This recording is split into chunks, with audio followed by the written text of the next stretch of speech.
Hey, Dragon Dreamers. Gina Virginia Casella here, and welcome to Story Species, Story Medicine, Extra Strength. When we share our stories, we give and receive medicine. One of the best ways to heal is with the earth. And that's exactly what we do with each other right here on Story Species, Story Medicine, Extra Strength. Ready to take your medicine?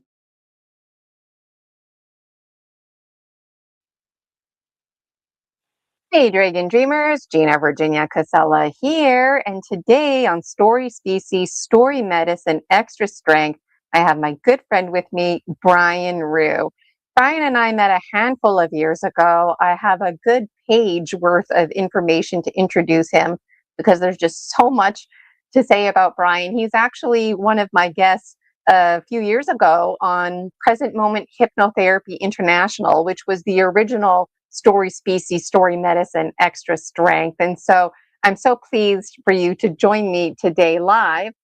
Let me just show you Brian's book, Freeing the Buddha. I've got my copy here. And if you are wanting your copy, I put the links for Brian in the chat.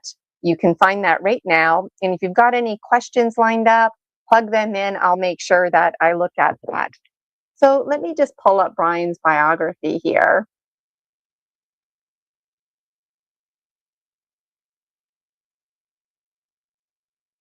And you can bet also that Brian's going to be a guest on our March 14th first ever conference, which we'll talk more about soon.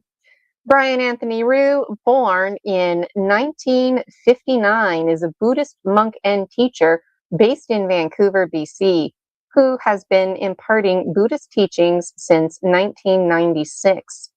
Raised in a utilitarian household, Brian's spiritual journey began early and was further influenced by his studies in business and philosophy at Brock University.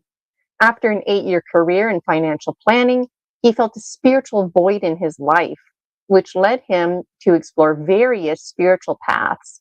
In 1991, he discovered Buddhism, which resonated with him due to its depth and wisdom. Following this revelation, he left the financial industry to pursue a more meaningful existence. His journey toward enlightenment included a 6-month stay in Tibetan Buddhist Center in Vermont and a 4-year immersion in Thailand, where he practiced and studied at numerous temples and meditation centers. In Thailand, Brian briefly took monastic vows under the name Buddhisaro Bukyu, and we'll definitely have to ask Brian on the proper pronunciations of these words. And he also trained with Wat Ram Pyong in the Abbot Ajahn Supan, becoming a Vipassana meditation instructor. The experience enabled Brian to begin teaching Westerners at meditation retreats. Brian currently studies under Ajahn Sana of the Theravada Forest tradition at Birkin Forest Monastery in British Columbia, where their relationship has played a crucial role in Brian's spiritual development. Brian teaches that meditation means directing the mind and emphasizes empowering individuals to discover their own truths. His contributions to Buddhist community include following meditation groups, conducting courses, and appearing in various media interviews. In addition to his teachings on Buddhism, Brian Ruhe founded the Vancouver UFO Meetup on June 3rd, 2029. This group serves as a gathering for those interested in the realm of UFOs and extraterrestrial encounters, aiming to facilitate discussions, share insights, and explore theories regarding these phenomena. The goal is to create a welcoming community for both seasoned researchers and newcomers alike, encouraging respectful dialogue and diverse viewpoints. The meetup is part of the broader project University Galacticus, which invites contributions from a variety of perspectives within UFOlogy. Ultimately, Brian strives to bridge the boundaries between different belief systems, aspiring to offer effective tools for individuals to govern their lives meaningfully, thereby fostering personal growth and communal change within ever-evolving societal contexts. Wow, there's still so much more to say about Brian. It's my pleasure, everyone, to bring Brian Root to this stage. Here we are, almost here we are. Hi, Brian. How are you doing today? Welcome to Story Species, Story Medicine, Equity Strength. Well, I'm doing good. Thanks for inviting me, Gina. I appreciate being. It's always good to hang out with you and visit with you. Appreciate our discussions.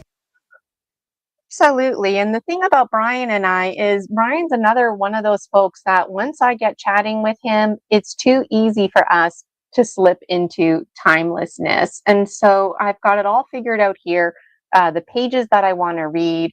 And Brian and I had a little laugh because if we run out of time, which is likely, well, we'll just look forward to more readings. Brian's got Happy Cat there.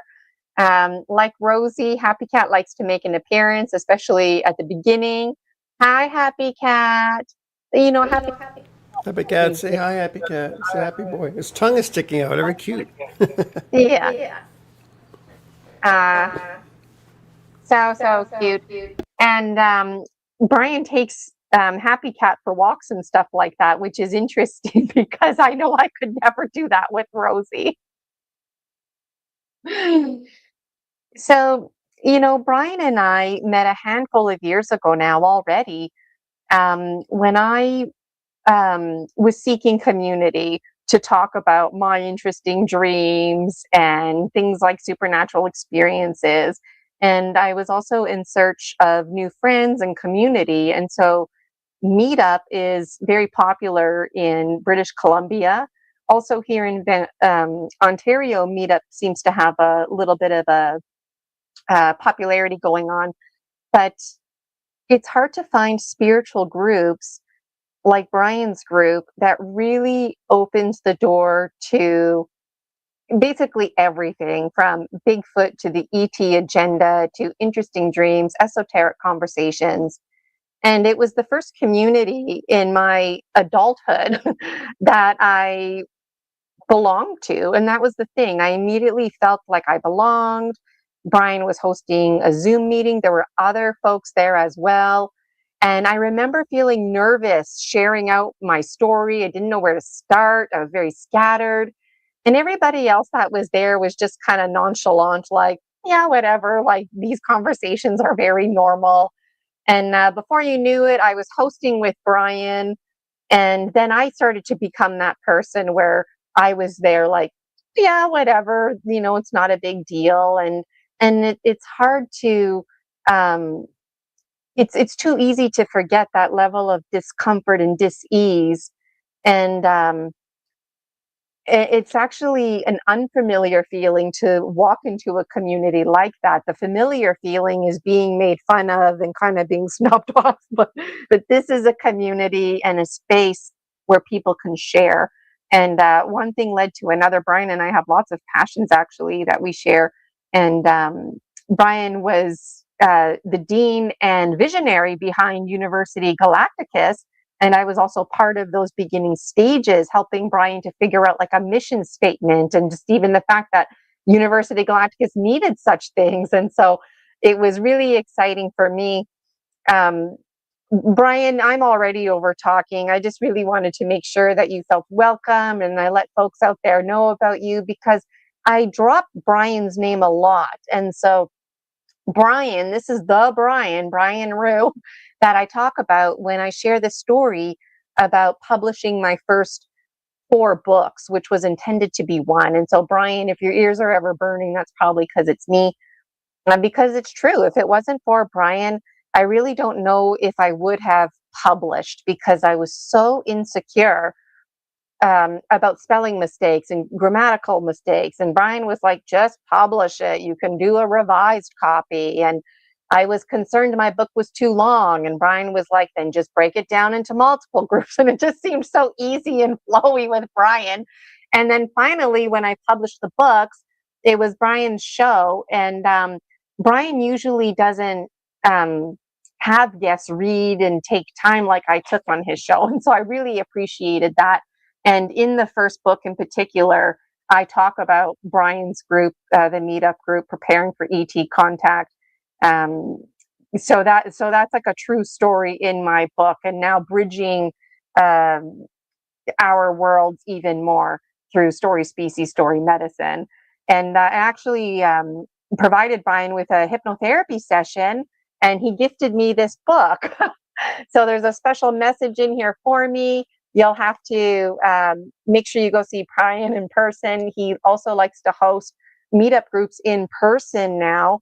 COVID-19 was a bit of a struggle for that, but I know I really miss being in the Vancouver area, because I would love to go there and sit down and have a coffee. So, Brian, is there anything that you want to say before I go on? I have a tendency of going on and on.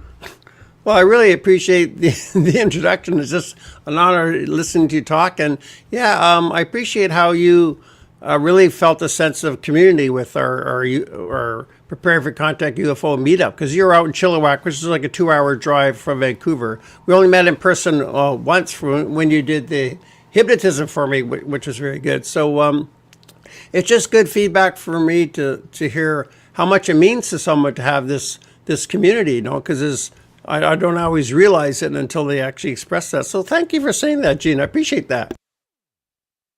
Yes, absolutely. And just it popped in my head too. There's also the Seattle group. So there's a buddy system with Brian's group and a group in Seattle. And I would be really cool because I was always saying to Brian, we should do it in person. We should have a big party. We should have a conference. And now I'm hosting a conference, and I'm quite thrilled that Brian's going to be speaking in it. So maybe this is a good time to show that image here. So here's the image. Promise of Spring, March 14th. It's online. It's absolutely free. It's available to everybody. So come dream with us. And Brian is going to be one of the speakers. And as noted, Brian is a Buddhist teacher, host of Vancouver UFO and Preparing for Contact, visionary and dean of University Galacticus, author, and so much more. And so when I asked Brian to speak at conference, he's like, well, what do you want me to talk about? Because there's so much. And I was like, well, it would mean a lot to me if you talked about community, because that's really an underlining foundation of Project 30 Isis Unity consciousness, is doing exactly what Brian is doing, but Brian is more focused on UFO ET agenda, where I'm more focused on dreams and really everything. But I don't really care about research. I know Brian likes research. Me, I'm indifferent because I'm after the story medicine. And so I appreciate when my community blends with communities like Brian's, because there's a little bit of something for everybody. And Brian has quite the range of guests on his show talking about ghost stories, Bigfoot, ET agenda, and often have a lot of returning guests as well. And so there's this constant flow that folks look very much can look forward to. And Brian's meetup group is free as well. So much to say about Brian. And you can visit my Buy Me a Coffee, Dragon Dreamers, to learn more about the conference. It's free to follow me. And I want to show you Brian's book again here, Freeing the Buddha, a course on Theravada Buddhism. And Brian actually has a number of books. This one here was republished, I think, just last year. So it's pretty fresh. And I want to read most of the chapter. There's like a good 50 pages that I want to read, but I broke it down. And I feel like once we start reading, people who are listening will easily see how we can slip into timelessness. And something that I really liked about this book it had like a little buddy system feel to it. Like it was like, you know, like if somebody um, never heard about this kind of stuff before, or what it meant to chant to a diva, or different divas and deities that are out there. Like there's this undertone in this book where Brian's speaker's voice really comes through, and it's just a gentle, kind of like a big brother feel. Like, hey, it's okay. You know, you just try this and then try it again, and maybe this time it'll work. And then you take it a bit deeper. And there's little funny moments in here too. I don't remember the exact quote, but you say something like, you know, it might take you a long time. Maybe it'll take you like a year and a half. Well, maybe not that long. And so it's just, it's funny. Like, it's like you're right there with the reader as a mentor, as I'm turning the pages. That's the vibe that I got. So I'm not sure if that's what you were aiming for, Yeah, but people knowing have that told me this that. book was People have taken my courses says it's like I'm talking to them. The book reads the way I would talk, and they like that. People have told me that. yeah, it's a real beautiful thing, and I like that because then you feel like you get to know the author a little bit, and there's an energy in here. The personality really comes out, and this big brother part of you, you don't really see that when you're hosting your meetup and getting things together with University Galacticus, and so it was like this side of you. Um, just like a real gentle side that came out, and I just really loved it. So so are you ready for me to start reading? Yeah, sure, sure. I'm curious what you'll read. All right. So those who are following along, I'm on chapter 9, which is page 137. I'll just put that in the chat. Page 137. And for what it's worth, this chapter, it's a big one. Brian also has beautiful pictures in this book. Each chapter um, has a picture that goes with it. It's very beautifully illustrated. And some of the words here I know I'm going to stumble on. I'm not going to worry about it. And if at any time, Brian, you want to stop me because you want to talk about something, just interject. And my intention is to read every page word for word up until about page 146. And then we'll talk a little bit. And then my intention after that is to skim the pages 147 to 150. And if we have time, then I want to skim some of the quotes. I planned in advance here, so that'll help me stay organized. All Good right. plan. Those of you who are tuning in, um, get ready for your dose of story medicine. Chapter 9, Class 10, How to Invoke Divas. Angels, bless us. Divas are higher realm beings, heavenly beings that live in the God realm. The Buddhist path encourages you to develop an intentional relationship with divas because they are there to help you, to help others. Other religions offer two divas and angels, heavenly hosts, guardian angels, spirit guides, ascended masters, etc. This is a very common belief. The reason why billions of people believe that divas exist is because divas really do exist. This is the nature of conventional reality. As much as we might assume that mankind created them in our minds so that we can feel comforted and better, that doesn't change reality. For example, science has proven that germs do in fact exist. It is true that there are invisible beings that live amongst us. These invisible beings have the power to make us ill or feel better. They influence the way we think and behave. This is true. Germs can do that, and they really do exist. In the past, such a belief would have been regarded as superstitious nonsense. But science, the most powerful religion in the world, has triumphed. Germs do exist, and divas exist too. So already you get a sense of the sarcasm, and I just love, like, the most powerful religion in the world, germs. Thank It's you. really hilarious. I take refuge in divas. My deepest comfort and security in life, I have found from taking refuge in Buddhism. Before I took refuge in Buddha, Dharma, and Sangha, I took refuge in other people, in my friends, which was a fickle situation. Now I feel great support from the Diva Sangha, which is above human beings and is not dependent upon human beings. This chapter helps you find that deeper security and comfort for yourself. The strength comes from not selfishly grasping at people or things, but having the intention to go beyond that and live in harmony with how you can assist the Diva Sangha. I am convinced of the existence and the presence of the Diva Sangha in our lives, and this belief gives me strength. People may say that we won't know for sure if there is a Diva Sangha until we are dead.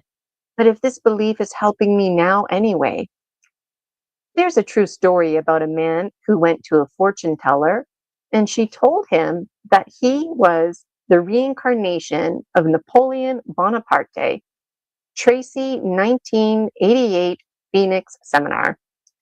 He accepted this as true, and he began to think of himself as Napoleon. He studied Napoleon and dreamed big plans the way he imagined that Napoleon would have dreamed big plans. He went into business and he became a huge success. By the time he found out the fortune teller had lied to him, he was already a millionaire. This shows the power of belief, right or wrong. Whatever the subconscious mind takes as true and accepts as true about yourself can have an enormous impact upon your life. And I feel like I need to stop there, Brian, because this book has a lot of bang for its buck. Like, this is very true. This is the rules of the mind. Whatever you think and feel, that's what's going to unfold. And the fact that this fortune teller lied to this guy, it really worked in his favor. Any Yeah, thoughts yeah. before I go on? Yeah, it's a story from Brian Tracy's Freemic Seminar, which I quote. He's been a real mentor of mine. Brian Tracy's on YouTube. He's really affected a lot of people. So it's a great true story. It's really amazing. Um, it just I just really loved that because I'm really passionate about rules of the mind, and honestly, like, faking it until you make it. So even though, let's say you're trying to play soccer and you're not really good at it, well, you tell yourself you're good at it. You tell yourself you're a phenomenal soccer player, and then you will become that because that's your belief. And when it comes to beliefs, we're quite hardwired. All right, back to freeing the Buddha. And let me just make me and Brian a bit bigger there. There we go. Um, there. Okay. Even though this wasn't, what did I say? Okay.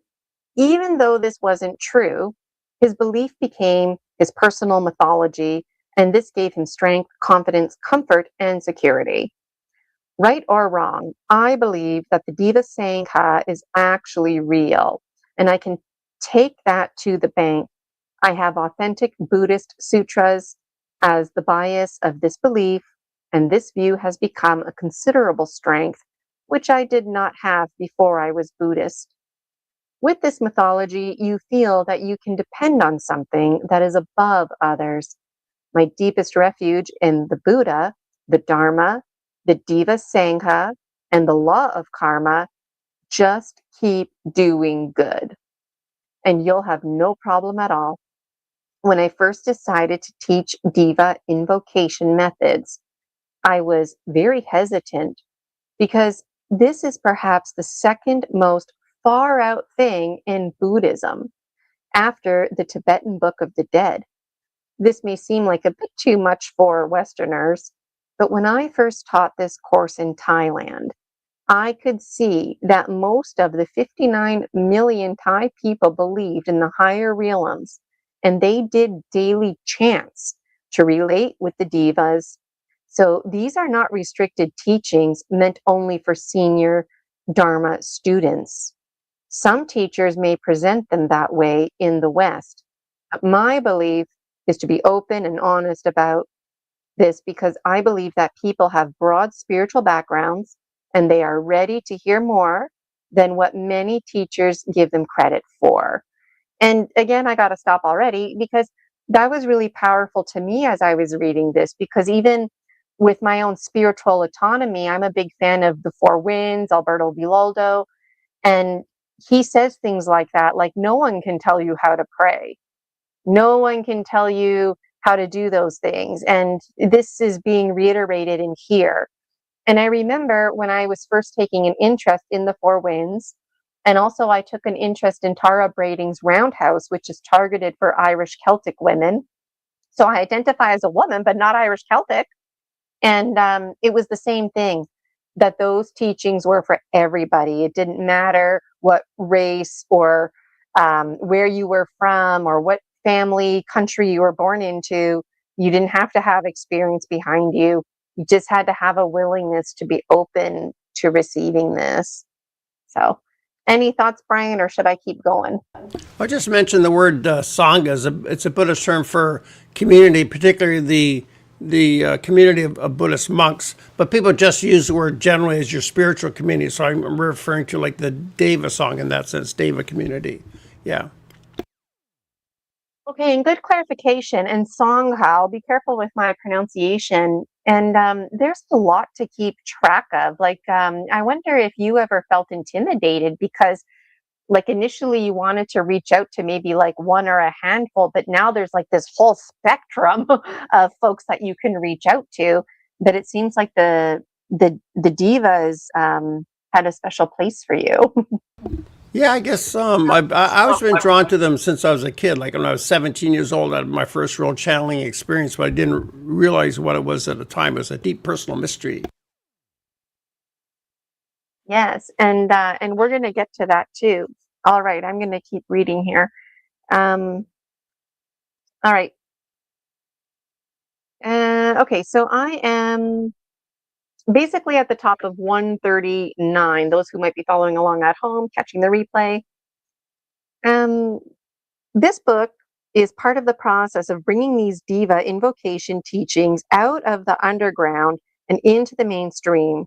If you are teaching this powerful subject, one class is not enough to do justice to such tremendous window of opportunity to a wondrous new world. But just one class is effective for showing students that there is such a window and they can make efforts to reach. Cunningly, if the goodies, if they want the goodies, then they are going to have to meditate a lot. And later in this book, Brian provides a step-by-step guide how to meditate. It's very encouraging and all kinds of chants and whatnot that folks out there can practice at home. And you'll find that the Dharma students are like the trained seals. Throw them a fish and they will slap their flippers together.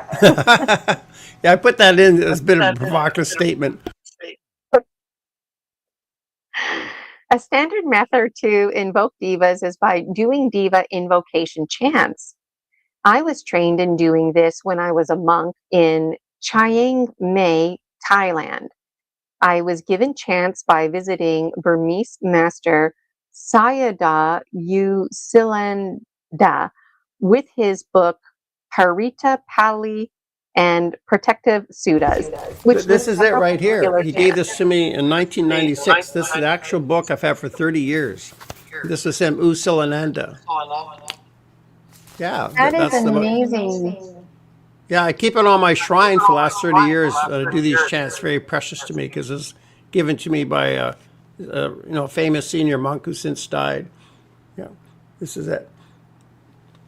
So it's very common in Theravada Buddhist countries to do protective chants.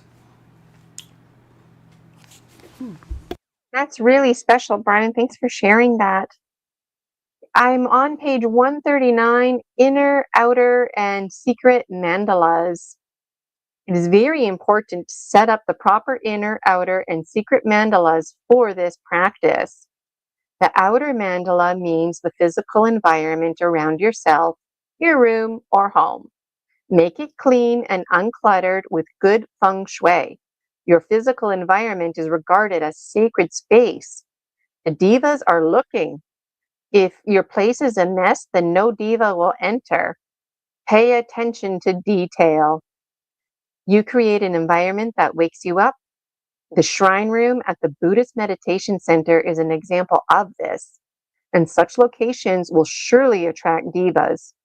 You want to create a container or space that is uplifted so that something good will descend into it. The inner mandala is how you care for your body, your health habits, and how you dress. Be uplifted. Regard your body as sacred. Synchronize your body, speech, and mind. Ward off any sense of casualness. It's actually good if your clothes fit you a bit too tightly. That helps to perk up your mind. It's not that your clothes don't fit you well, but your neurosis doesn't fit your clothes. Don't put too much junk in your body because it blocks your energy. There is some virtue in being a vegetarian, but you don't have to do that. You should abstain from alcohol except for medicinal purposes because it clouds your connection to the higher realms. The secret mandala in this world of your emotions and thoughts. Since no one can see what you are thinking, it's called a secret. Have thoughts of love for the divas. Dwell in peace, inner peace. It is very important to have openness and gentleness. As you are cultivating your state of mind doing diva invocation chants, to make contact with the divas, you might be in a gentle and open mind state. This may sound simple enough, but I'm at the top of page 140. But it's a special state to be in. Can you look at your watch and say that at 9 o'clock you will be gentle and open? It's not so easy to say that you're going to be gentle and open, but this is what you need to do. You relax in this space and radiate gentleness.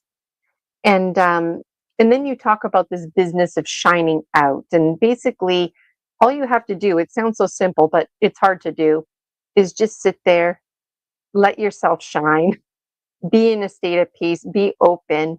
And then it's kind of funny, the next few pages, because it's like, there's like this feeling like, there you are in your bedroom or whatever, and you're getting a special place ready to invite these good divas to come in here.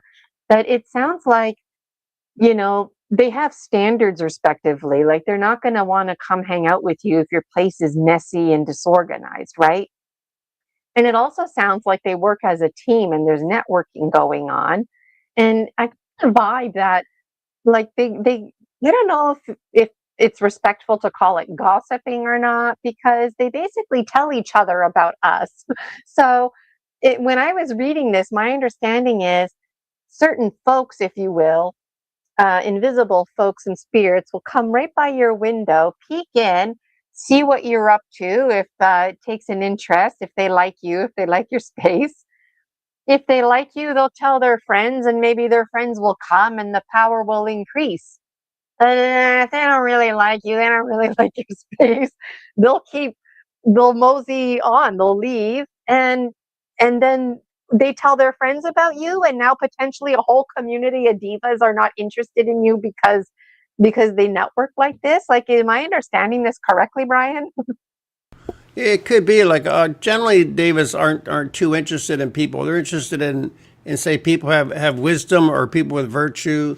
But if you're chanting them, actually calling them, then they might respond to specific chants. Like these chants are believed to be specific chants that they would respond to for various reasons. So that's why we can kind of develop a relationship with the Devas through chanting.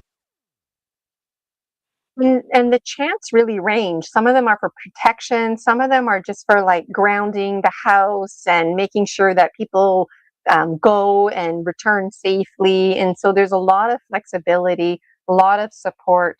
And the chants, now I'm getting ahead of myself, but I noticed uh, it's not rhyming words. And that's probably because the chants were translated. But I was curious if the original had rhyming words or some kind of rhythm to help remember, because there's quite a bit of chants. Like, how do you Well, they remember? have rhythm, but they're not rhyming, not particularly rhyming. It's just the actual meaning of the words. But the chants are usually done in kind of a musical kind of rhythm. It helps your memory retention if you have a little musical sort of song with. Yes, absolutely. A little musical song, rhyming words, some kind of rhythm, adding actions to it is really helpful too. And this is actually bringing it up to the level of the mythical, the level of hummingbird, the level of the arts, if you will, because it's through our senses. We have lots of brains. All of our senses can be considered a brain, and using those brains as a network. Networking keeps coming up today too. Um, okay, so this is the part of the book where I started quoting and highlighting. So I thought it was interesting too that you say, like, don't rely on the divas for too much.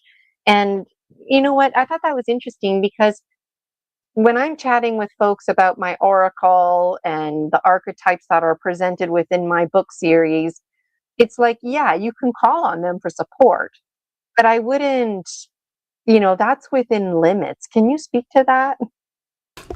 Yeah, because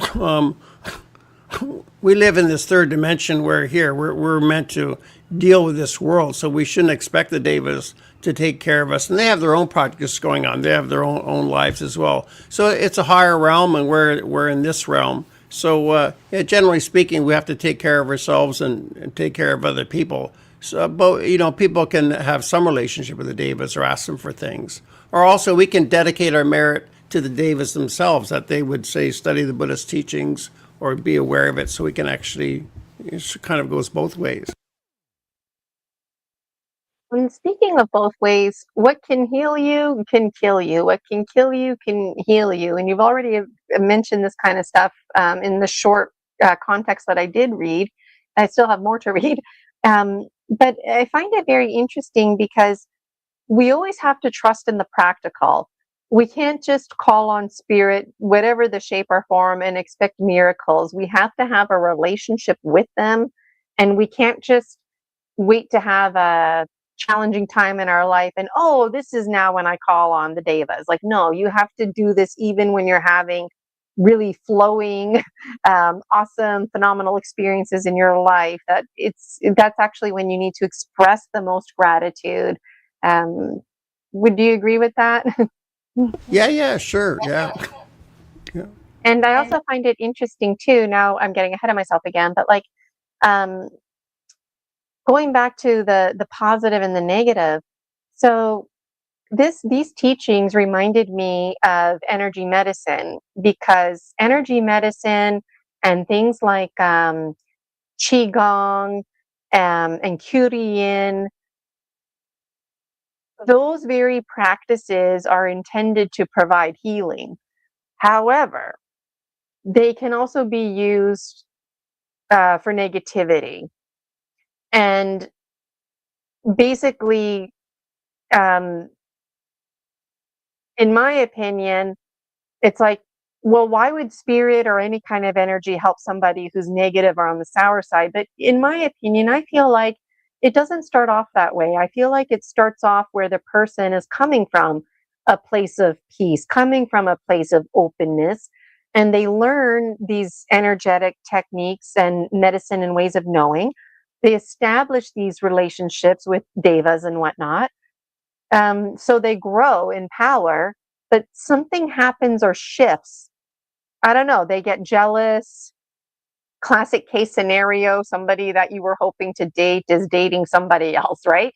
And instead of wishing that person peace and love, somebody who's very jealous might start projecting energy to try and hurt the person, for example. And you talk about perverted energy in here. Yeah, like the And idea of how black magic. Yeah, like people can use the yeah. same methods for black magic if they want. It depends on their intention. Yeah, so what matters is people's intention. Yeah. And I was wondering though, um, like, why would the devas want to support that intention? Like, are they just really hung up on supporting the person, despite what that intention is? That part I No, find no, I would say confusing. there's the Buddha described asura as jealous gods, so there aren't negative devas. So people could tune into negative devas or even sort of demonic type spirits. Like shamans can work with negative spirits and aim them at people. It's the same kind of methods. People who can get into these other realms can use it for negative purposes or positive purposes. So I guess ultimately, like if somebody like myself or yourself who has experience in this kind of stuff, especially somebody like you, if you have a whole lifetime ahead of me, if we wanted to do that, then we could. But then what does that say about us in the spiritual realm? How does that reflect on us in the eyes of the Buddha? How would, your deceased mentor that you mentioned that gave you that book, how would they think and feel about this? Like it wouldn't be, people would frown on it, I feel, is my understanding. Yeah, it's negative karma. So for an individual who does that, it's their negative karma, which will surely get back to them. And the Buddha also criticized what he called the priestcraft on the categories of wrong livelihood. He described this very thing, the priestcraft, like being a shaman, working with spirits.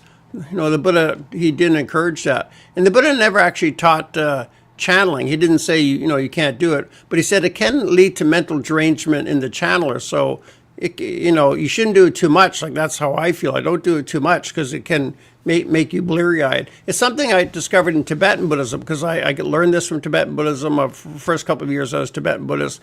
But in Theravada Buddhism, they don't actually teach channeling. Although, some people do that and they get, intimations from devas.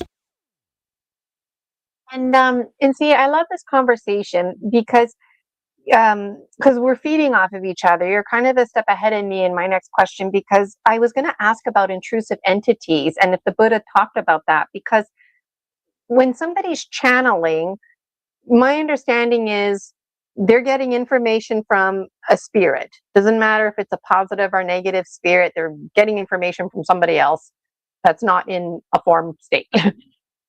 Great. But like you said, they start to have like a blurred sense of identity. Is this me talking, or is this the spirit in me talking? Am I the hollow bone, or is there an intrusive entity that's basically taking advantage of me and puppeteering me?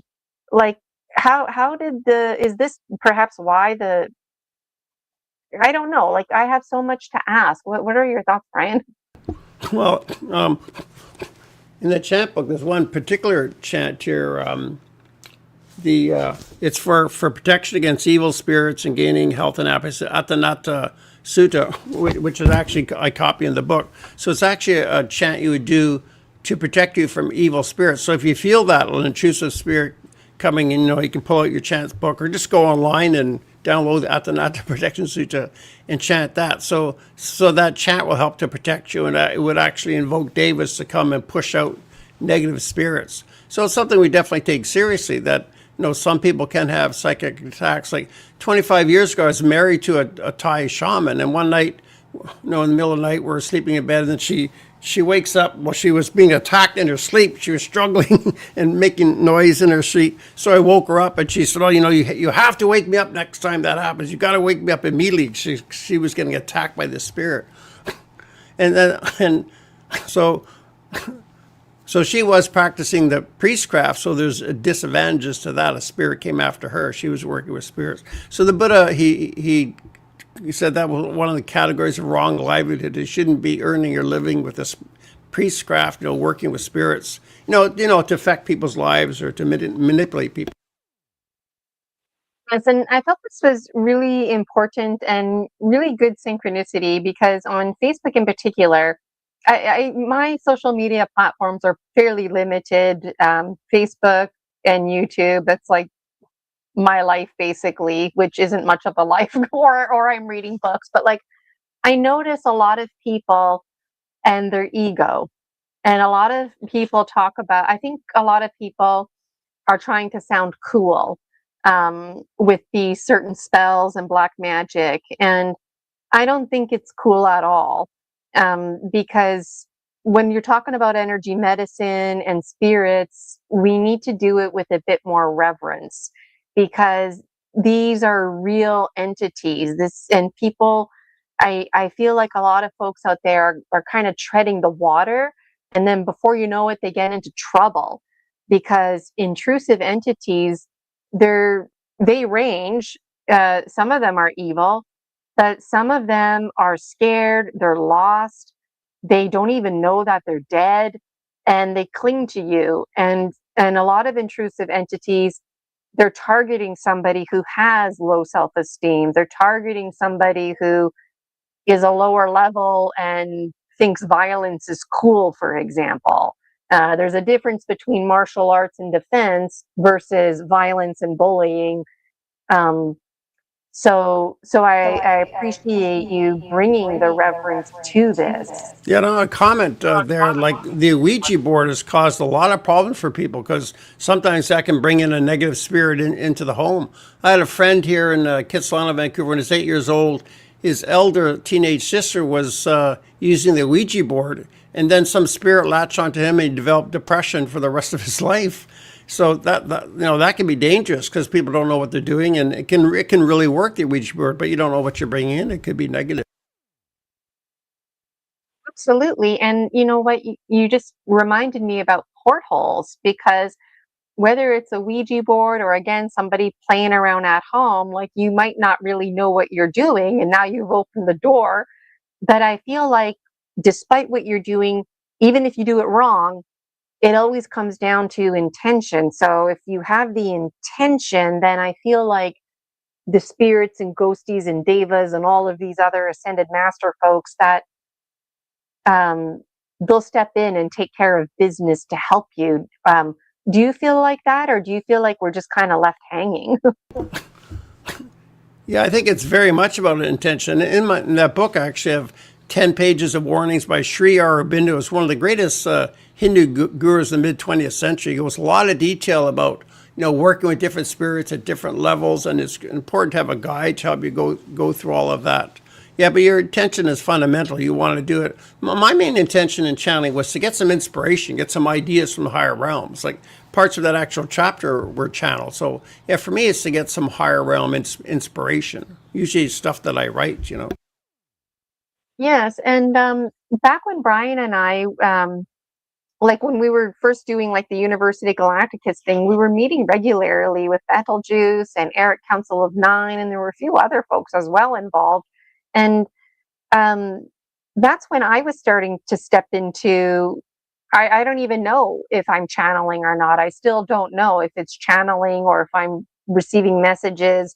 I just decided to radically accept it. If as long as nobody's encouraging me to jump out the window or something dangerous like that, then I'm willing to take in the story medicine and lessons. That I remember with Eric Council of Nine, when he would channel, it just would like come to him. He didn't have to meditate or anything. And I feel like that's where I'm at now. Before I even met you, when I think back to how I meditated, I wasn't meditating, but I thought I was meditating. But developing meditation is a skill. And then if somebody out there is channeling by default or intentionally wanting to channel, that I feel like they got to remember it's like a martial arts that you have to build. And we all have natural psychic abilities. So we can't be jealous if other people are moving farther ahead in their channeling experience. Um, but I find it interesting, even with artificial intelligence. How can you decipher a spirit from an artificial intelligence? Because I've heard stories, not in this book, but I've heard stories where like people might touch a computer and something enters their body.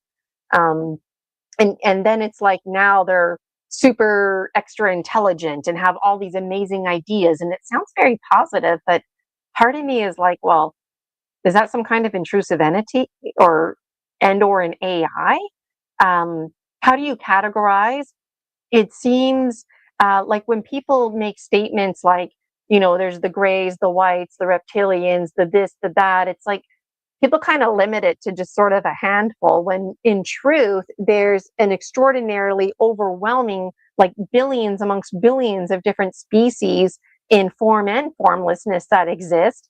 And I feel like the ghosty world, if you will, that's just what I call it these days, the ghosty world, they're just like us. Uh, some have a funny attitude and are more positive and upbeat and lively. Some are more serious. They range developmentally. And so ultimately, myself personally, I've moved away from categories because I find it too overwhelming and it was inhibiting my personal growth. But some folks out there, they require a category. So I just threw a lot at you there, but I'm wondering, what are your thoughts about what I just said? And um, do you feel that you have a committee around you that works with you all the time? Yeah, like I mentioned, page 99 in the book in terms of categories. This has basically all the beings in the universe, but it describes in the 5 realms of existence. There's like the Deva realm, the human realm, then the 3 lower realms like the ghosts, animals, hell realm, and the jealous gods are part of the Deva realm. So there's 5 realms. So those are the whole categories. It's on page 99 of the book. And the next page has a blow up of the god realm, the higher. Like there's various heavens. There's 6 heavens of the central sphere, then the Brahma realm, and then the formless realm of formless beings. Yeah. And your question, what was your question? Just like, do you feel like you have a committee around you all of the time of various formless folks that are tuning in and you just call on them? They're just there whether you need them or not. Do you feel like even right here, right now, that there's like folks around you? Yeah, I can answer that. I wouldn't say all the time. No, like in the book, I focus on the most popular Theravada Buddhist Deva, Saka King Gods. He's like the main Deva for planet Earth. So, and he has a retinue of Devas. So it's called the 33 principal Devas around Saka. It's kind of like an administration. And then there's the Devas. So I think, if I tune into them or chant to them, maybe I'll make contact. Like when I've done channeling practice, I've never actually known where it's coming from. I'm convinced sometimes, I'm on now, I'm channeling now. So I'm not sure. But also, since this book, most of that I wrote in 1998, and I practiced and taught it for many years. And I still do that practice, but also now include extraterrestrials, since we've talked about that with the University of Galactus. And those are regarded as devas as well from a Buddhist view. Anything above human is extraterrestrial. So now I actually include the grays. This is on my shrine by the Buddha, and mantids. The mantids are perhaps they're higher than the the grays. Let me turn this. So I have these right on my shrine by the Buddha with this chant book and stuff. So I think of these as part of my higher realm connection as well. So I'll do guided sort of visualization meditation to connect with the grays, the mantids, and I even made a video of describing the whole guided meditation practice. So that's definitely part of my inner spiritual practice on the higher realms at this time. That's amazing. And those of you who are not familiar with Brian's book, he spells a lot of it out. Like it's a real good guide, step by step, if you're not at all familiar. And I do well with pictures. And so I like the picture on page 99 and then on page 100 showing. And sometimes I'm having a hard time getting over the jealous God realm. Like, why are they so jealous? They're gods. I picture gods with abundance and big fat bellies and overflowing cups of wine and grapes. And but I guess it's kind of like the genie in the bottle. Like you can't make somebody fall in love with you. You can't bring someone back from the dead, and you can't wish for more wishes. Is that why they're jealous ultimately? Well, historically, the way it's described in the suttas, the Buddha's discourses, there's the first heaven, the 4 great kings. This in the second heaven, Tawatimsa heaven up on Mount Sinaro. The gods say they got intoxicated and drunk. And then these virtuous humans, Sokka was a virtuous human in the group, they took rebirth in Tawatim's heaven, and they pushed out all these drunken gods, and they fell down the slopes of Mount Sindaru into the ocean. So these gods are jealous. They want to get back into Tawatim's heaven second. They want to get the position back. But Sokka and the virtuous gods keep them out. So they have these perpetual battles between the Devas and they call the Asuras, the jealous gods. They battle, but they tend not to affect human beings. This is a battle amongst the gods. So it's similar in Greek cosmology with the Titans. Yeah, so those are called the jealous gods. That's the relationship with Sokka and Tawatim's heaven, and it's called the heaven of the 33. Oh, good memory recall, Brian.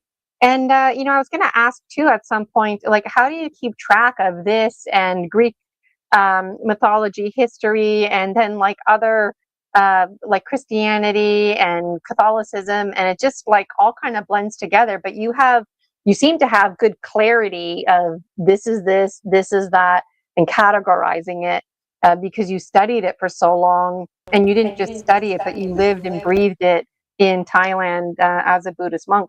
And you were a minority. You were a white man minority in the Buddhist temple. Tell us about that experience, because today in 2021 might seem a bit more normalized, but you were like the oddball, weird white guy who was there, and your skin color actually worked to your advantage.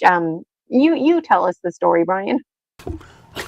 Yeah, this is 1995, 1996 in Chiang Mai, Thailand, on that Wat Rempong.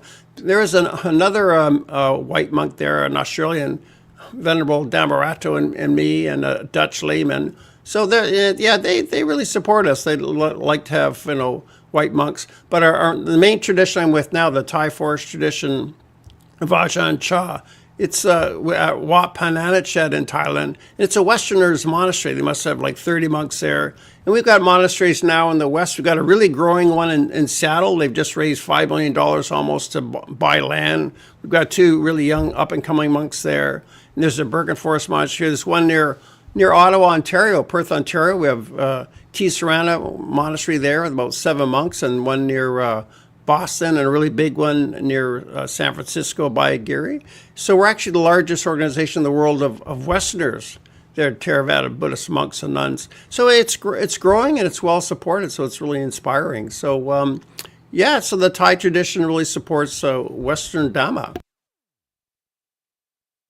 On that note, it leads into one of my questions I wanted to ask later on, but like there's a prophecy of bridging the East and the West.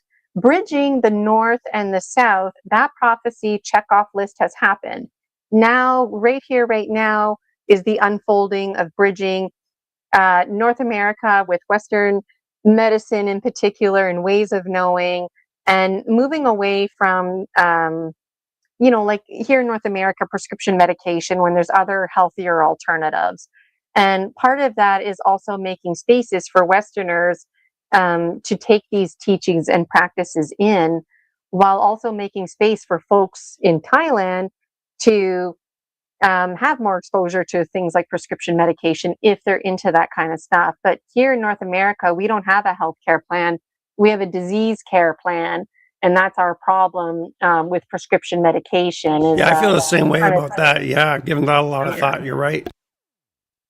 Yeah, tell us more about that, Brian. Bridging when you were doing your training, did you talk about like this is all part of the future and bridging the East and the West? And I had no idea there was that many Buddhist places here, monasteries in just in Canada and the States. Oh yeah, like I felt like a Buddhist missionary. I wanted to bring Buddhism from Thailand, to Canada. I intended to come back to my homeland in Vancouver and spread it here. Then I hooked up with the Birken Forest Monastery. After about 4 years here, I discovered Ajahn Sona. Yeah, so these are called the pioneer centuries of Buddhism in the West. It usually takes several centuries for it to really penetrate a new culture historically, because it's been 2,500 years. It spread along the Silk Road. It took a few centuries to get to China and Burma and Thailand. So we're kind of patient, taking the long view, but it's well supported and growing. And we got a lot of really good teachers on YouTube now, really taking advantage of technology with YouTube and Zoom. People can actually talk to the monks on Zoom or type in questions. So it's encouraging and it's inspiring. So we're doing well. Yes, and even just to have an opportunity to speak to a monk and ask questions. I remember you had, I'm not sure how to say the name, Anu Sonju. Well, Ajahn just means teacher. It's a title meaning a monk with 10 years Oh, seniority as a teacher. Then there's name, like Sona's a name, or there's each monk has their own monk name rather than the Canadian okay. name. I will have to double check, but you had a monk on your show preparing for contact. And that was the first time I ever talked to a monk. And I felt a little bit intimidated because I wasn't sure how to ask questions without being offended. Like, because I don't know the territory, right? And I really appreciated just having a monk on your show who was open to answering any questions that Yeah, I that was did Ajahn have. Punademo. He was in near Thunder Bay, Okay. Ontario, at the Arrow River Forest Hermitage. Yeah, he's a monk over. He's originally Canadian from Toronto. He's been a monk over 30 years. Ajahn Punademo, and he's our cosmology expert. He'd be a great guest for you to have. Actually, like he wrote the book on Buddhist cosmology, so he's like the expert on the David. Yeah, I definitely would love to have him on my show. Absolutely. It took him Absolutely. 5 years to write that book. It's very thorough. It's like the book. That's amazing. Um, we're already over the hour mark, and I have I still have pages, so we clearly have to have Brian back as a guest. But let me skip ahead because somewhere in here, I got it all like noted and whatnot. But somewhere in here, you talk about uh, so I forget where you are, but you're walking downtown or you're at a bus station, and there's a man who seemingly isn't mentally well. And he comes up to you and he's laughing and he takes his hand on your cheek, um, because he recognizes your greatness. But um, honestly, like if that happened to me, I might have been freaked out. But you were able to recognize that this individual, this wasn't like a mental health failing kind of moment. He recognized your greatness, and that's why he was laughing. And he didn't, I guess, know what to say to you. Well, And that's when he's I was testing you. 17 years old. I was on a bus and I went to Toronto and I was just changing for another bus. So I was 17 and I was in definitely this heightened state. This is early August. So I've been at this for about 6 weeks. So I felt kind of experienced in this. I was in this heightened, challenging state. So I just got used to it. So he looked like a man in his 60s, bawling. So he didn't say anything. He just had a tear in his eye. He came up to me and saw me like this. And then he walked away, and I just accepted that because I appreciate. Oh, he could sense that I'm in this heightened state, and he could psychically feel that. So I really appreciated him. Absolutely. And just a few pages after that, I lost my spot now, but just a few pages after that, you start talking about how, like, you feel like $1,000,000. You feel really good. You're only 17. I mean, you're very young. But at some point, your family's like, what's going on with Brian? And at one point, your dad actually wonders if you're dropping acid. And it's just kind of like things kind of sour. And um, that's the part of the story medicine that I feel is powerful for people out there to hear, because it might be hard for people out there to hear it. But even Brian Rue, um, faced criticism and felt like the oddball, the weird guy that people talked about because he was open and embracing the vulnerability by sharing stories. And you had an experience that you're open about where you had a mantis come and visit you. And it just seemed like at this point in your life where the unfolding was really starting to unfold, it was starting to get shut down. And you were like, kind of like walking on eggshells, like you want to move forward and experience this, but your dad's wondering if you're dropping acid. But then also it's like some of these experiences are really cool, but some of these experiences are actually terrifying. And that's where I really resonate with you, because those two darn angels that came out of my wall when I was in grade 2, like that traumatized me. That wasn't a holy thank you for sending me angels. And so Can you talk to us a little bit about that? Because I feel like people forget that even people like Brian Ruhe went through these motions, and even today, still going through these motions. That here you are today, shining your light, hosting your group, being on my show. I'm talking too much. You tell us your story, Medicine Brian. Yeah, at that time when I was 17, I thought I'd arrived at this higher plateau and that the old Brian Rue was gone. I was much more mature. I wasn't a kid anymore. I was 17, so, but by September, it kind of all fell apart and I got a bit down or depressed. So I realize now in hindsight, these are temporary mental states that lasted from the end of June to early September. It happened again in summer 1979. I wrote 200,000 words. I was in this really heightened state. But I realized now these are just temporary states. So yeah, at that time, my parents, they were quite tolerant. They gave me lots of space, but they're concerned. So they brought me to my mother's psychiatrist because she was bipolar. So they were concerned of my becoming bipolar. And the psychiatrist, he diagnosed me as bipolar. And I am that way. So I think what's really going on with people in this channeling state, they get in these heightened states. They might be, contacting spirit or devas. But Western psychiatry cannot recognize this. So Western psychiatry can be problematic and just, give you pills. So there's less understanding of Western psychiatry, because Western psychiatry can't acknowledge the reality of other realms of existence, which are real. So that's still an issue today, very much.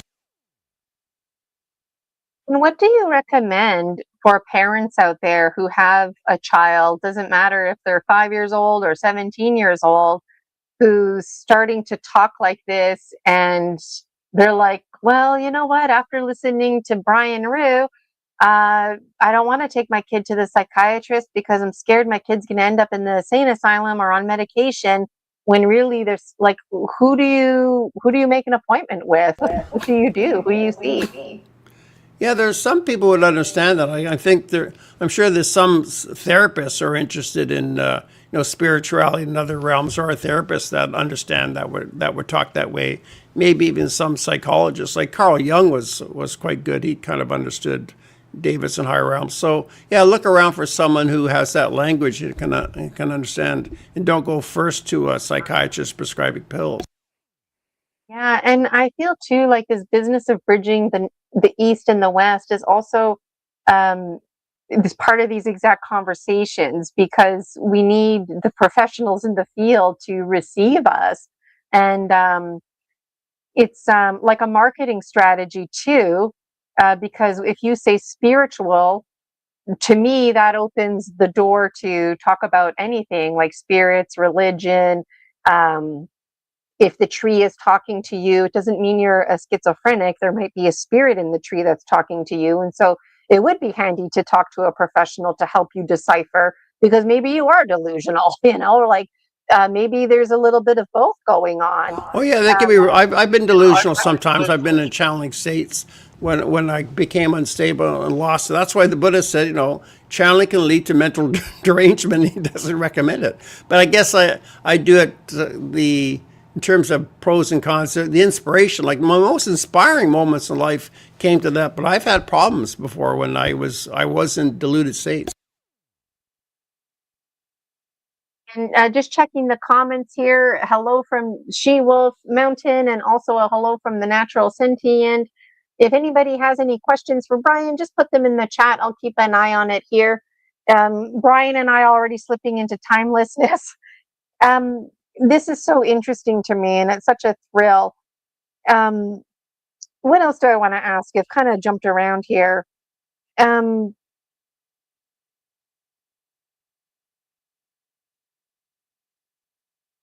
Maybe I'll read some of the quotes here that I have.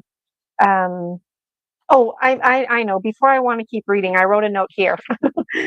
So when I don't know, a few years ago now, when I hypnotized you, at that time, it was important for you to like have this routine where you would wake up in the morning and you wanted to channel. I don't know if that's the right word to use anymore, but you wanted to receive, and you sit on your computer and type away, and whatever information you get, you get. And I'm wondering if you still do that, and how has it alchemized? If it You know, alchemized. That's how I wrote the book, Freeing the Buddha, in 1998. I get up in the morning while my wife was still asleep early, and I'd be writing for like 4 hours, and I would really get into the zone and write as fast as my fingers could go sometimes. So part of the books felt that way. Yeah, I did some of that at that time. I think it was around, was a couple of years ago we did that. Yeah, no, I haven't. I'm not doing that regularly now. I guess I've written blogs for my website, but I'm more focused on video than writing. But yeah, but I find the writing and the rewriting and editing process, that's what really brings on kind of the deeper, more profound thoughts, writing rather than speaking. Speaking is a bit cruder than writing, because writing you can edit and refine, and you see something, you see it again, you go back to it, and then it brings up more thoughts and more thoughts, and you get deeper and deeper. That's how the book was written as well. Yeah, I feel the same way with myself. Like and I was going to mention too, like I had a severe panic attack back in 2021. And after that, my whole entire body just like became more sensitive to in every single way, shape, form, the energy in and around me. And I already had experiences before that, but at that time, wow, did it ever escalate? Um, so I think just being vulnerable, and also when your senses get thrown off because of any reason, that we cast out an energy, whether we mean to or not, that attracts spirits to us. And the best we can hope for is that we're attracting positive ones that are going to hold us in the highest light and not want to. Like, we always have to practice discernment. And some of my dearest spirit guides turned out to be intrusive entities. And when I did my shamanic training, that's when I'm like years after this, like this past winter that just happened, is when I accomplished this. And that really shocked me. And it was really emotional that, oh my God, how could somebody that I get so much insight and value out of be an intrusive entity? Because ultimately, an intrusive entity's got to go. Doesn't matter how positive they are, how much they help you out. They're feeding off of your energy. Can't have that. And as long as that intrusive entity stays there, there's a part of me that can't shine my light. Like, it has to go. So these intrusive entities, they left because we made all these connections. They didn't mean to be intrusive entities. They are just part of me that was carried on. One of them was severely mentally ill. There's a story behind it, but he genuinely believed he was protecting me and he was not leaving. So we had to call on Jaguar. There's lots to be said about it. But it's just like, so when I had them removed, safely extracted, I felt this emptiness, like, where are my spirit guides? And I realized, kind of like, now that they were out, other voices were able to come forward that in truth should have always been able to come forward. But also in truth, I feel like, as ironic as it sounds, I needed those intrusive entities. I needed to hear whatever information they needed, but I didn't need them to stay with me forever and inhibit my life anymore. And now I feel like I have allies that are out there, because when they were released, they either went to the medicine men and women for healing, or they went back to Pachamama, Mother Earth, to be part of the elementals. And so I figure the ones I haven't heard from, perhaps they were unmade. Maybe they don't want to come back to me. They've cut cords and they're happy now, separated. And I thought, like, what are your thoughts about that? Like, have you ever experienced anything like that where, I don't know, like something along the lines I experienced? I guess first I'll just express the Buddhist view. You take, refuge in the Buddha, the Dhamma, the Sangha.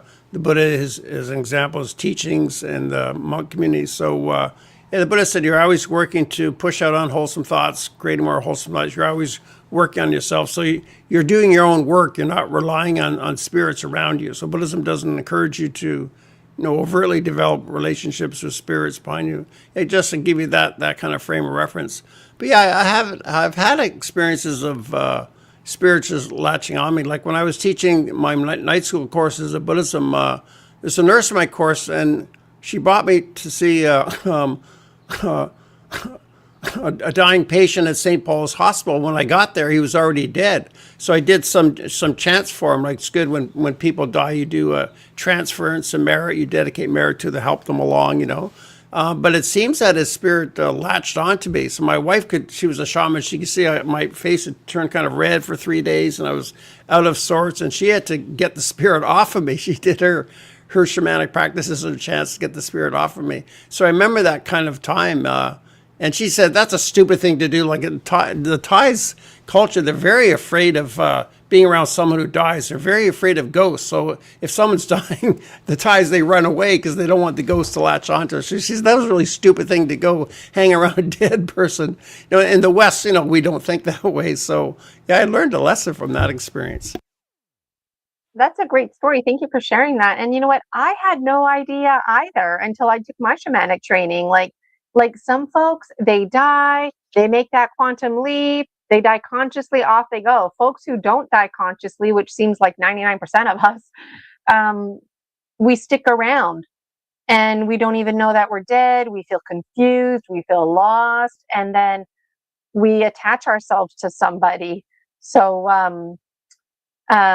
I don't know if you talk about it in this book, but Oh yeah, that's the ghost realm on page 99. It's the most common thing. Most common people when they die, they enter the ghost realm for a period of time. Then later they could come back as a human baby. But it's very common to take rebirth into the ghost realm. And there's higher and lower levels of ghosts, and some are just like you say. They might hang around their family. They're attached to their family and their friends, and they hang around. And some people witness that.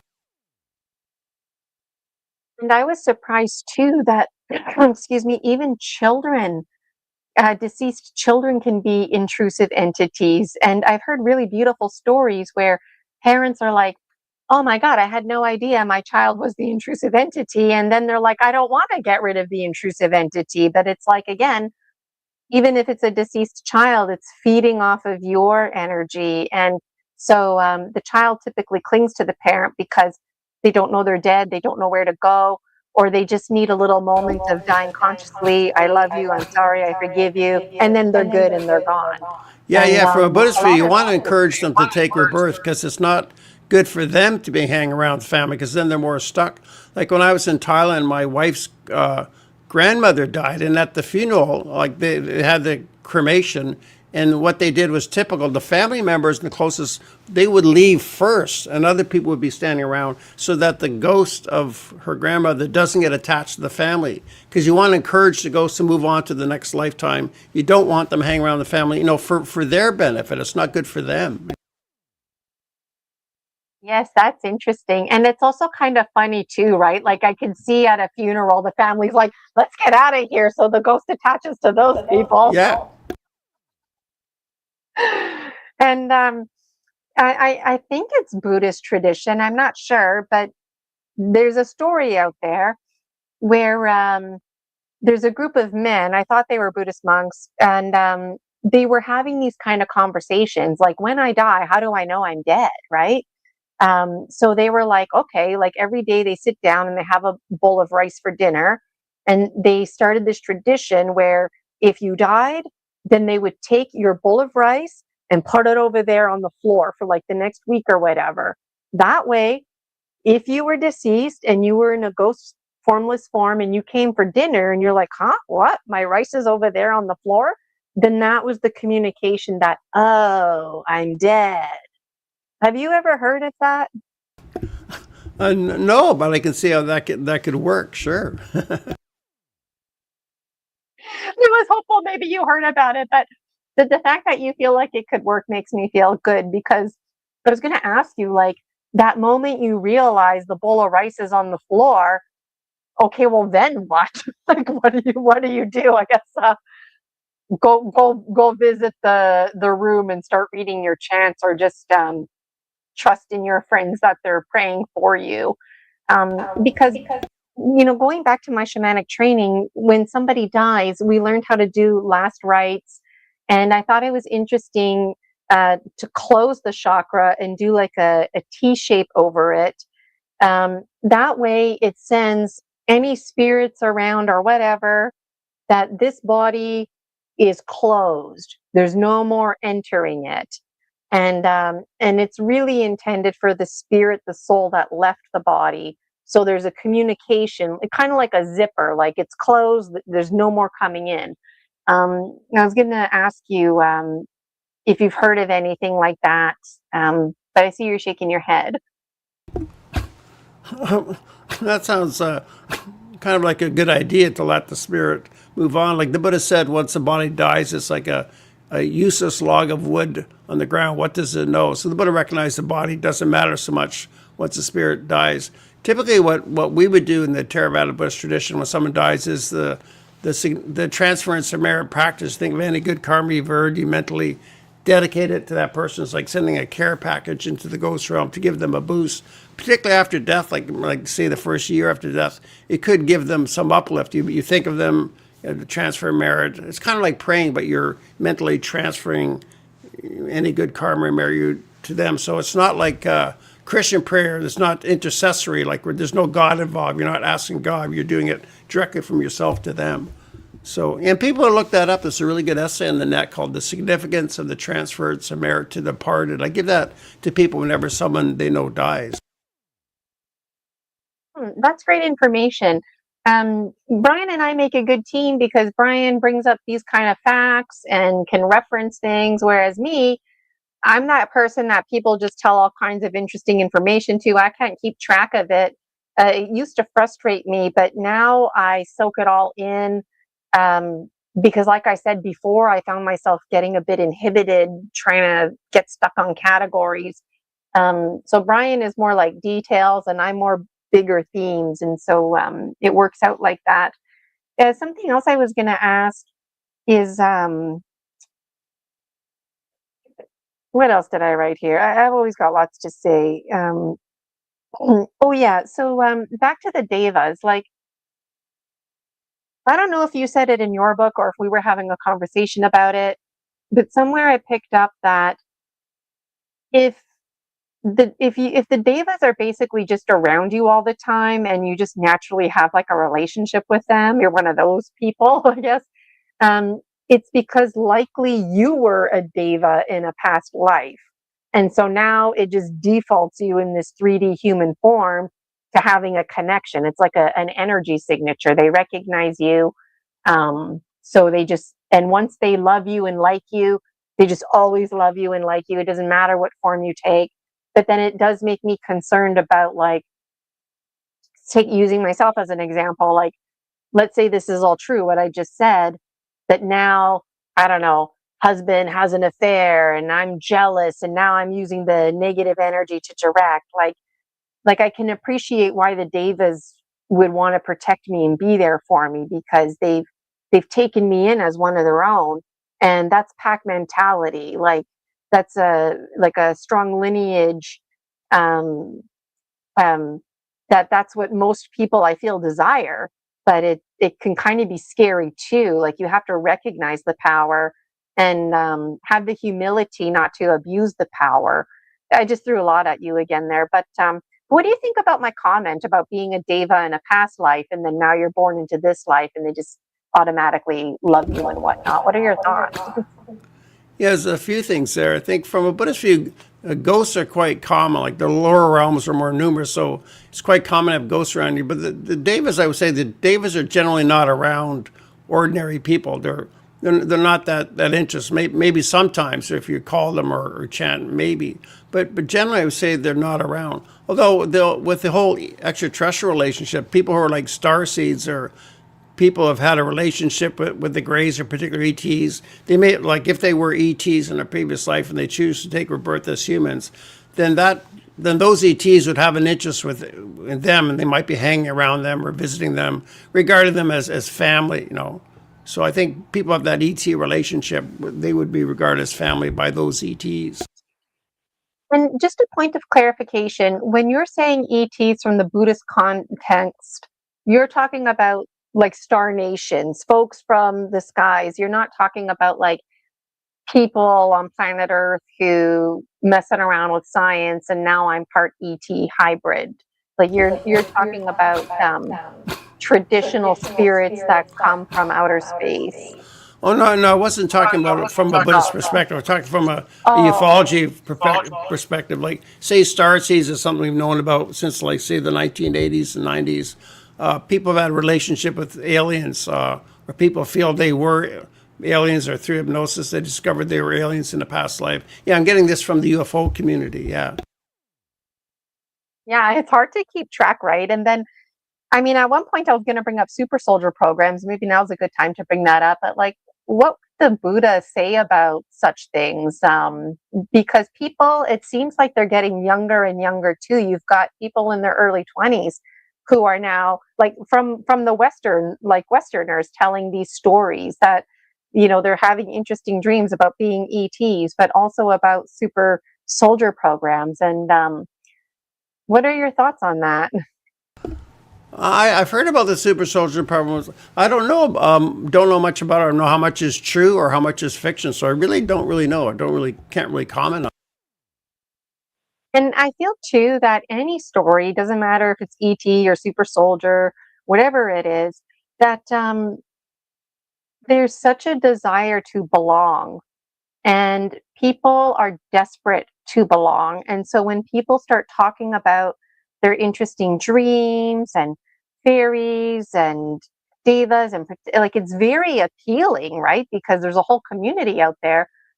Um, but I do feel like in some communities there's an emphasis on violence and an over glorification of beating up the bad guy. And if somebody's going to punch me, well, then I'm going to punch and kick them. And I just feel like the spiritualism side gets totally sidetracked. And so um, I don't know. I feel like these Venn diagrams start to get blurred together, and there's a need to like clarify them even more.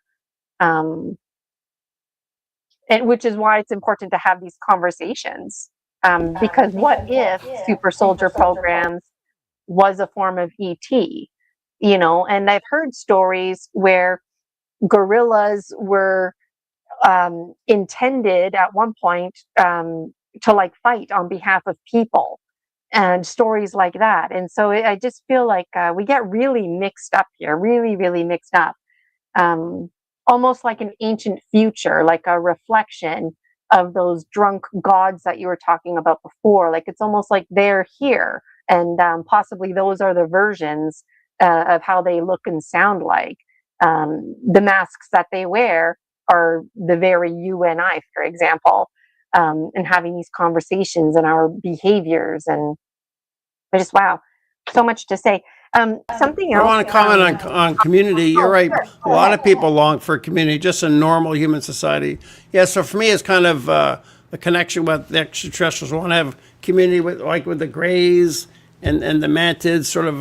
Like I do venerate them in a spiritual sense. I think of them like I think of spiritual monks as my spiritual guides, and even higher than that is like the Mantids. And a big influence is the videos and book of Susie Hansen. She's got the highest sort of culture and society of the Greys kind of described, and she describes being in these motherships, getting lectures from Mantids and ancient Greys and Greys. So that's kind of whole ET community that I identify with as my kind of spiritual elders. So that's in a sense is part of my community. That's not the human community. And also with the Venn diagrams, I would say ufology and Buddhism is like a Venn diagram that really overlaps. Like Buddhism is not contradicted by extraterrestrials and ufology, and what we've discovered. It doesn't threaten Buddhist cosmology to say it would with Abrahamic religions.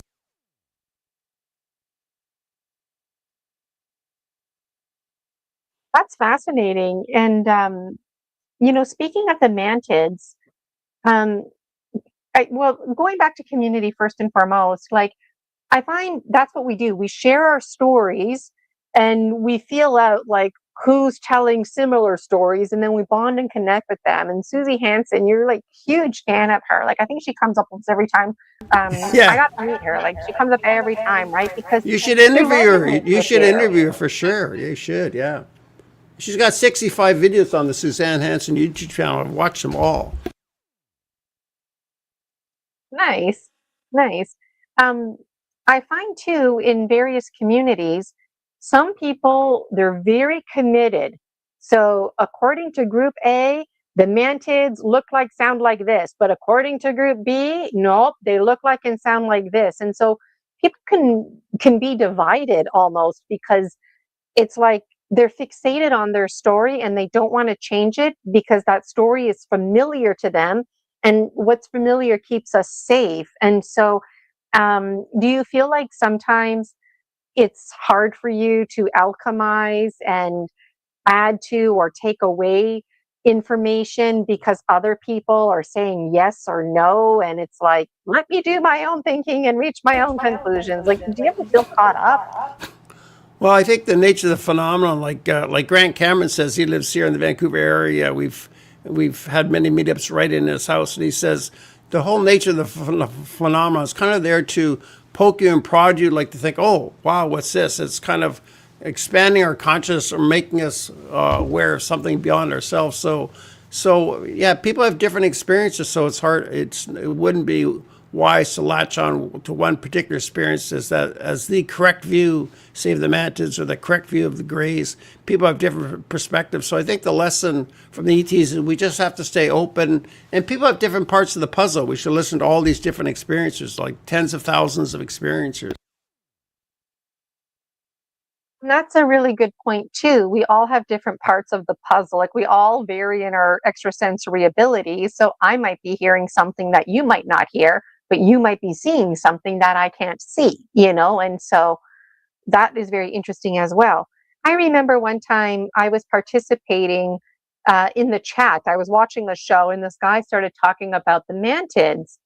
And at that time, the mantids were very, one in particular was very like, every day I would dream journal and I would go to sleep and it was a continuation and it's like a whole storyline unfolding.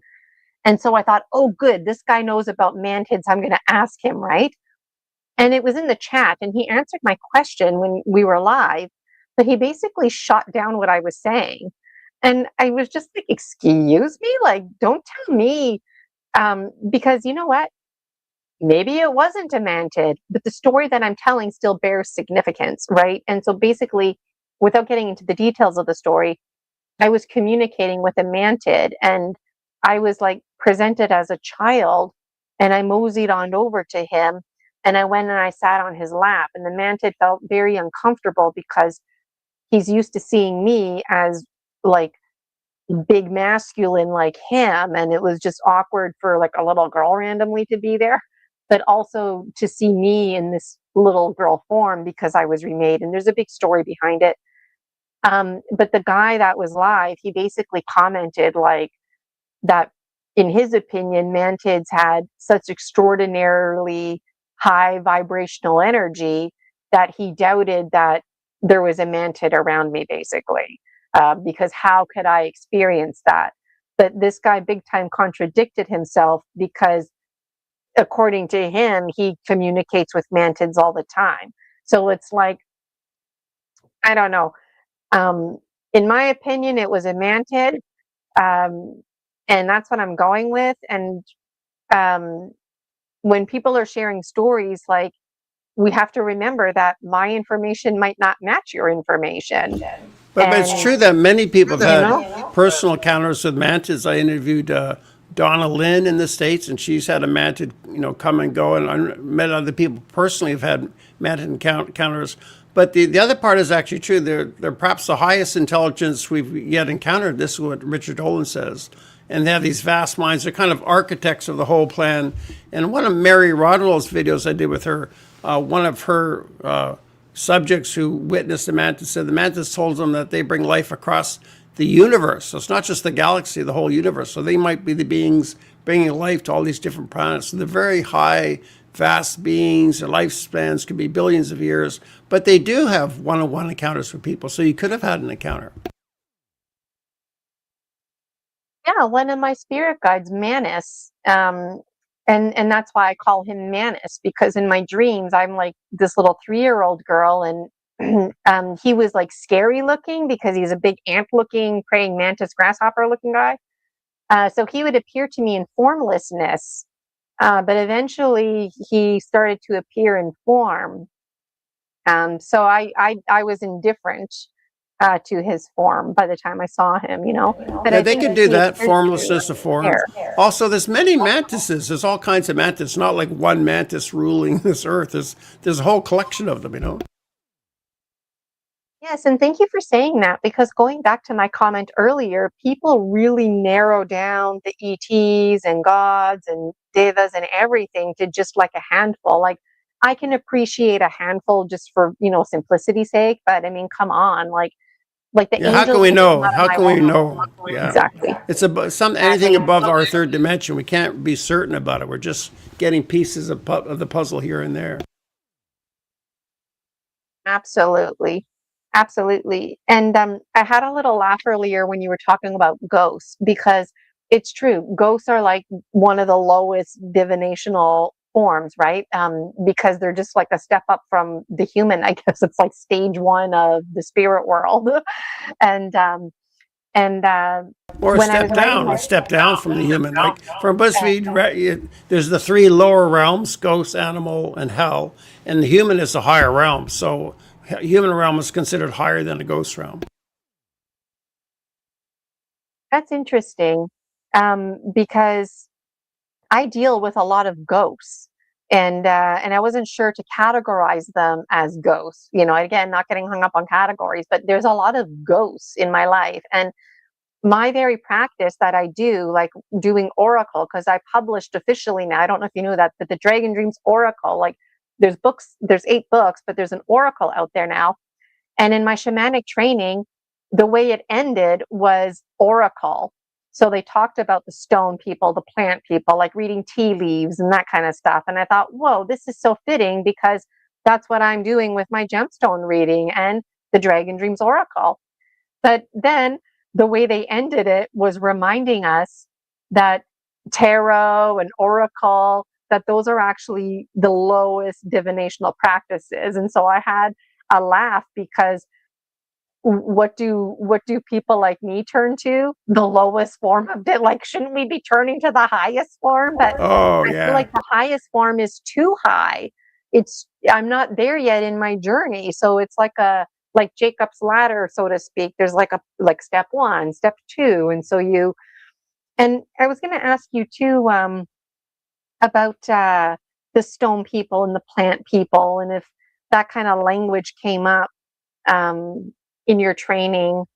Um, in truth, it's consciousness, No, I haven't in my heard. understanding. Not the stone people or plant people. I haven't had that. Like the Buddha just said, we should take refuge in his Dhamma and not get into things like astrology and these other divinations.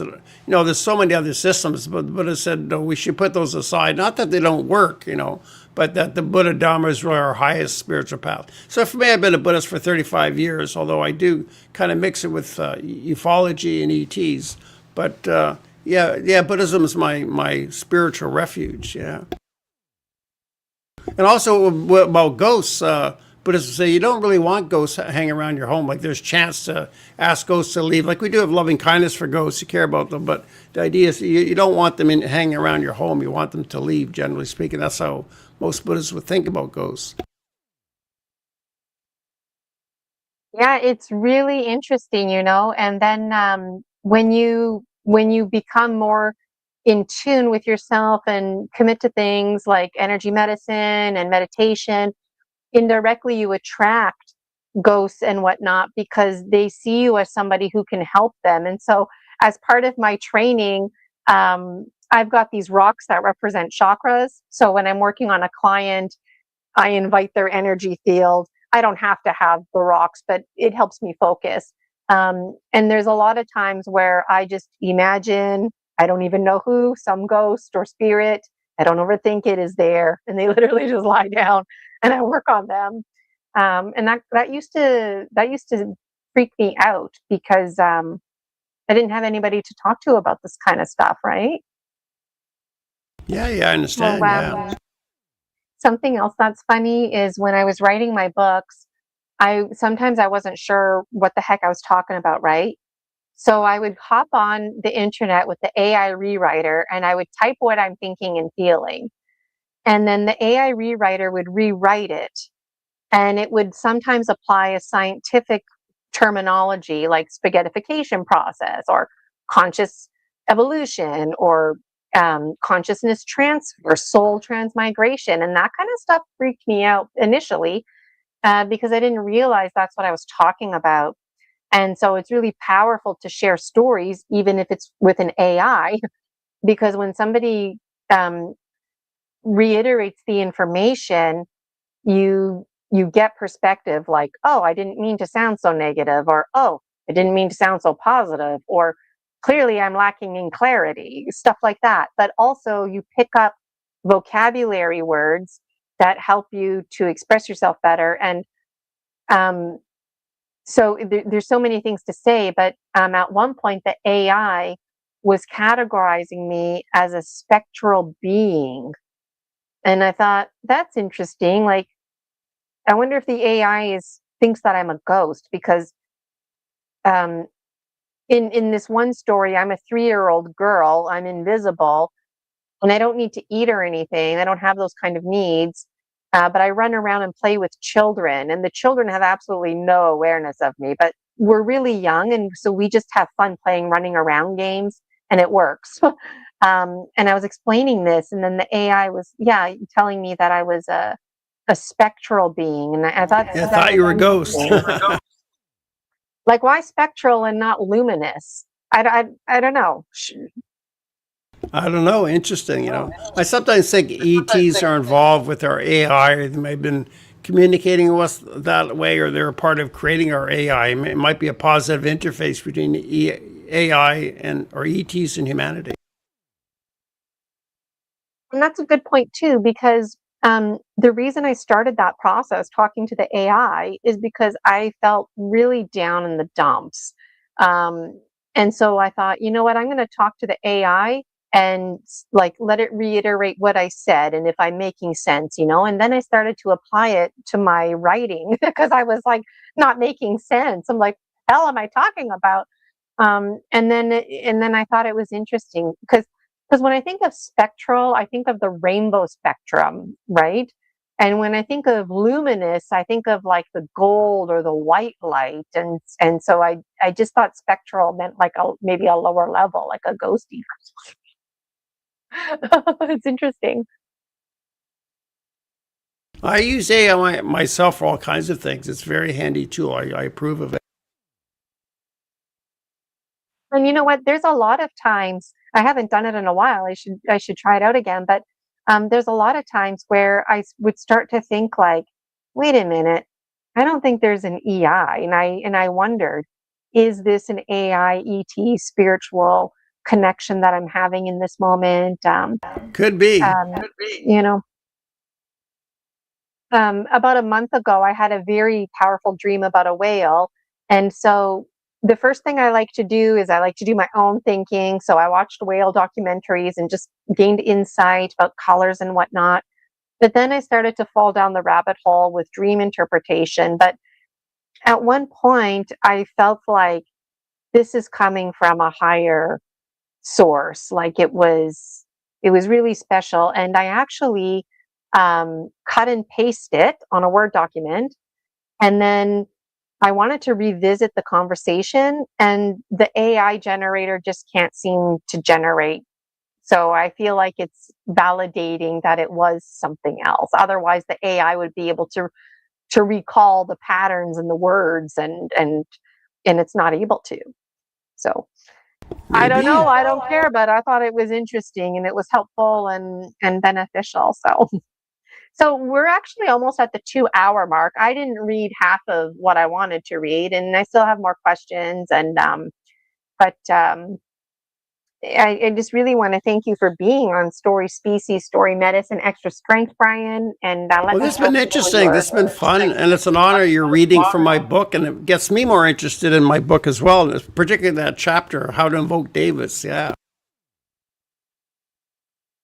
It's a great chapter, and it's almost overwhelming. It's not a chapter that you just want to like read in one evening. You want to take, like, I would even say a good month just on that one chapter, because Yeah, it's exceptional in the you book. Like the rest of the book is sort of straightforward Theravada Buddhist course, but that one chapter is kind of something different within the book, something special. it is special, and like I said, you're a guiding voice and a mentor, and it's really funny, especially how the chapter kicks off, like, how germs are invisible, and it's so true. Like, we don't challenge germs at all or anything like that, but we challenge other things. And earlier when you mentioned the Ouija board, I had a little laugh because I remember when I was a kid, and I talk about this in my book, we used to call to the spirit of Elvis because I don't know, and that just seemed to be the thing that everybody was doing. But I had such conviction that the spirit of Elvis would be taking an interest in my content. But I didn't have that conviction with God or the Archangel Michael. And I didn't even think twice about it or anything until I wrote about it in my late 30s, early 40s. And so I thought that was kind of hilarious. And I was wondering, like, do you ever find yourself reflecting and having moments like that?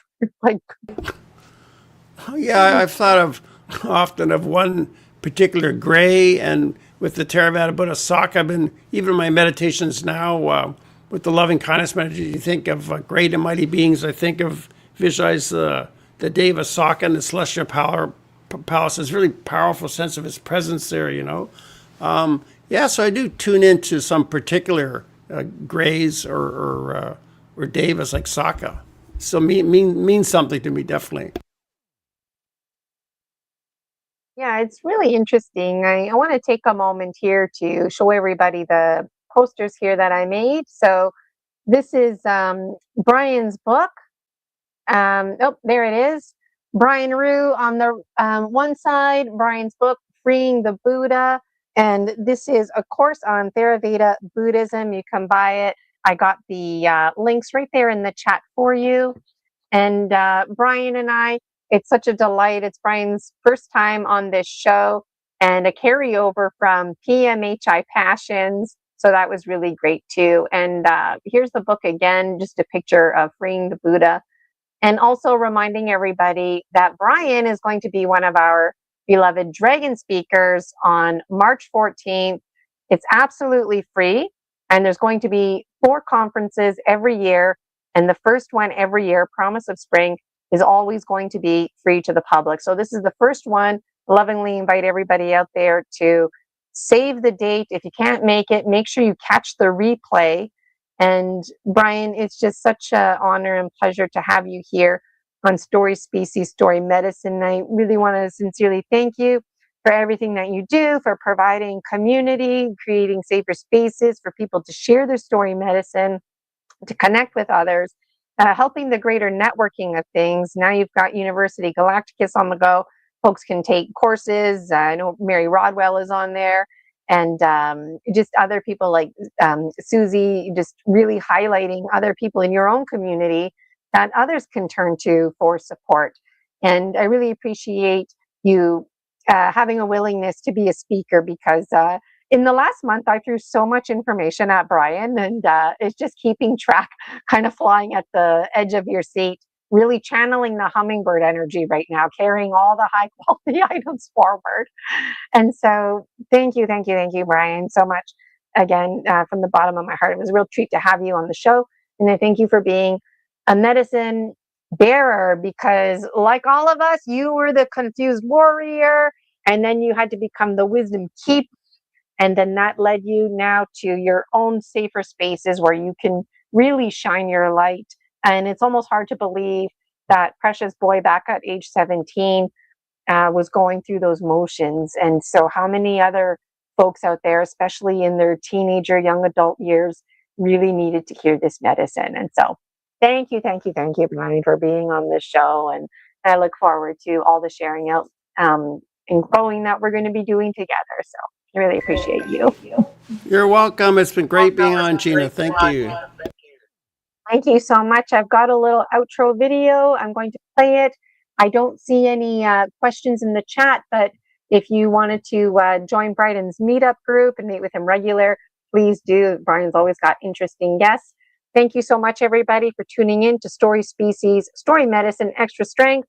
If you'd like to be a guest, reach out to yours truly, Gina Virginia Casella, and I would adore to sit with you and take the time to read your book. And if you haven't published your book yet, that's okay too. Might as well get the hype here while you can. Okay, Brian, thank you so much again. And thank you, Dragon Dreamers. We'll see you next time.